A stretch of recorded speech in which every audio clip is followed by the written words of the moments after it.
Good afternoon, and thank you so much for the opportunity to share with you what this community coalition has been working on these past months.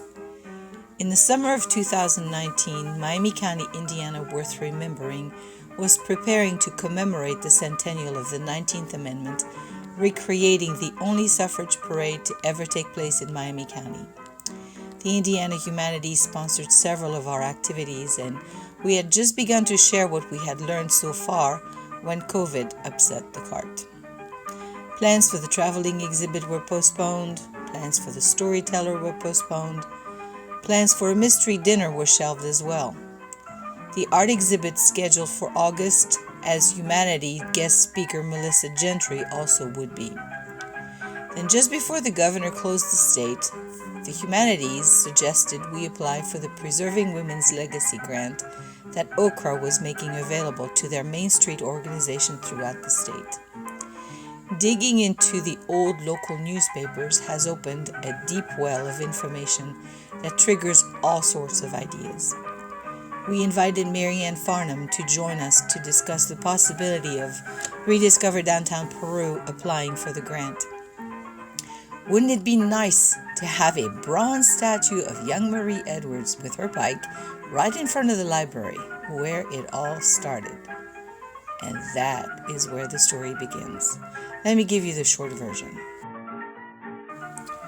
Through research, we learned that on October 15, 1914, the Peru Women's Franchise League was organized by State League President Dr. Amelia Keller in the assembly room of the Peru Public Library, where the women would meet twice a month. Ellen Fetter was chosen as first president of the Peru Franchise League. She was Kate Cole Porter's aunt. She was the first member of the Cole family born in Miami County in 1837. She was somewhat of a free spirit growing up, so it's no wonder she became a prominent club woman, that is, someone involved in social reform work. Her family ensured her legacy by creating a fund in her name for the Peru Public Library that is still today buying books for the community. Marie Stewart Edwards was elected president in 1916. Marie was born in a prominent Lafayette family. Her maternal roots taking her back to Oliver Ellsworth, 3rd U.S. Supreme Court Chief Justice.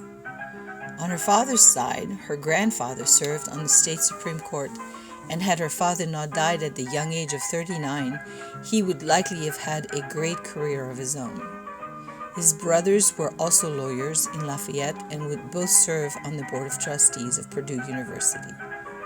In 1904, Marie married Richard E. Edwards, son of Alice Shirk and her husband, Richard A. Edwards.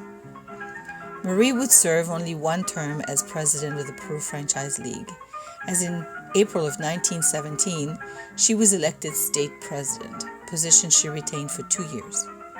Under her able leadership, the league blossomed. In 1918, Marie requested a change in the bylaws to allow the state league headquarters to move to Peru.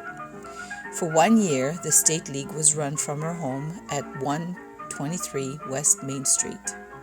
By the time the 1919 convention came around, Marie asked not to be re-elected, as she had started to work as a board member of the National American Woman Suffrage Association. Helen Royce Shirk was chosen as the 3rd president of the Peru Franchise League in 1917. She too was a Lafayette native. She married Joseph H. Shirk, president of the Peru Trust Company, who paid $70 to caddy for pro golfer Jock Hutchison during a Red Cross fundraiser in 1917 at the Mississinewa Country Club, now known as Indiana Oaks. Grace Armitage followed her in 1919. She was the future Mrs. Harvey Hawley and would plan the one and only suffrage parade we still hope to recreate, even if only virtually for now. Backtracking a bit. Under Marie Edwards' local leadership in 1917, 2 new leagues were formed in Miami County, one in Peoria and one in Gilead. After she was elected State League president, she pressed for every county to have multiple branches, and Miami County grew to 7, adding one in Macy, Mexico, Bunker Hill, and in Converse in June 1917. You see here flying squadrons of women ready to canvass Miami County to register women and men, because this was one of Marie's genius ideas, that the cause was not just a woman's cause. Men would need to vote to pass this through. Men needed to be involved the same as women. Frances Bars Gould also held a state position as 11th District Chairman. She was responsible for the League's branches in Blackford, Cass, Grant, Huntington, Miami, Pulaski, and Wabash counties. There were 2 African American leagues within the 11th District, one in Wabash and one in Marion. Peru's league seems to have been integrated. In February 1917, the Indiana General Assembly passed the Maston-McKinley Partial Suffrage Act that enabled women to vote in municipal, school, and special elections. This would be contested, and the law would be walked back in September in spite of all the hard work. It was a big setback, as thousands of Indiana women had registered to vote earlier in the year. As a side note, did you know that if a U.S.-born woman married a foreign national, this woman lost her U.S. citizenship? However, according to the law of the day, a male alien could vote if he had filed his first papers, had lived in the state 6 months, 60 days in the township, 30 in the precinct. The 19th Amendment finally passed the House on June 4, 1919. 36 states were needed to ratify the amendment before it could be law, however. In an interview for the paper, Marie Edwards shared her reaction. This is the long overdue recognition of women, their work, and their place in the world. We rejoice that this has come just now to the women of America at the dawn of this wonderful Reconstruction period. Women are to sit in at the remaking of the world. I believe women will bring to our body politic an independence of action, a clarity of thought unhampered by precedents, and an inspired desire to vote for the best interest of human society. We are calling on all women of the state to study, to carry through their plans for educational work along civic and citizenship line. We are urging them to put loyalty to humanity, loyalty to country and to state above all ideas of party loyalty. I am glad to see this amendment pass. I am anxious to see it ratified. Most of all, am I anxious to see this great new force in action. Now would be the time to educate women about the vote, how to use the machines, how to pick the platforms and candidates that represented their own personal beliefs. This and more was done in citizenship classes. Anticipating the amendment would be ratified quickly, the women's suffrage groups saw the need to merge into one, the League of Women Voters. The first Congress of this league would also be the last convention of the National American Woman Suffrage Association.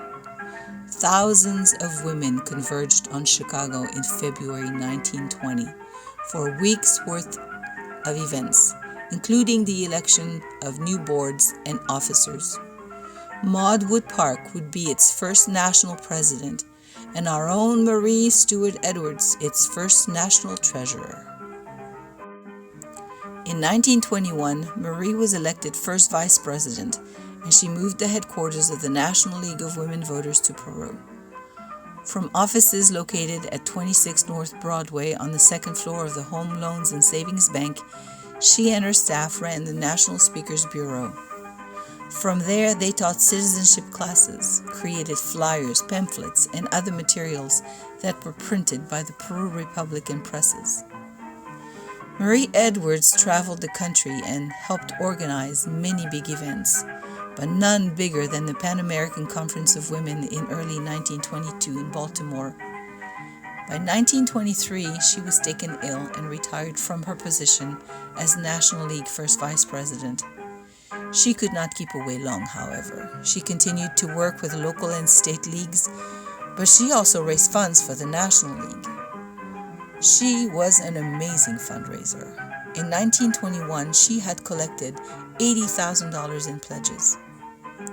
Marie would remain active with the League of Women Voters until 1969, shortly before her husband's death. She was 89 years old. She would attend the 50th anniversary of the 19th Amendment celebration, but she would die 3 months later, in November 1970. Our quest has uncovered a lot more than we ever imagined, and this only scratches the surface. The discovery of new ties and new landmarks drives us to believe there is a need to continue past the little girl with her bike statue at the library. But for now, this is what the trail looks like.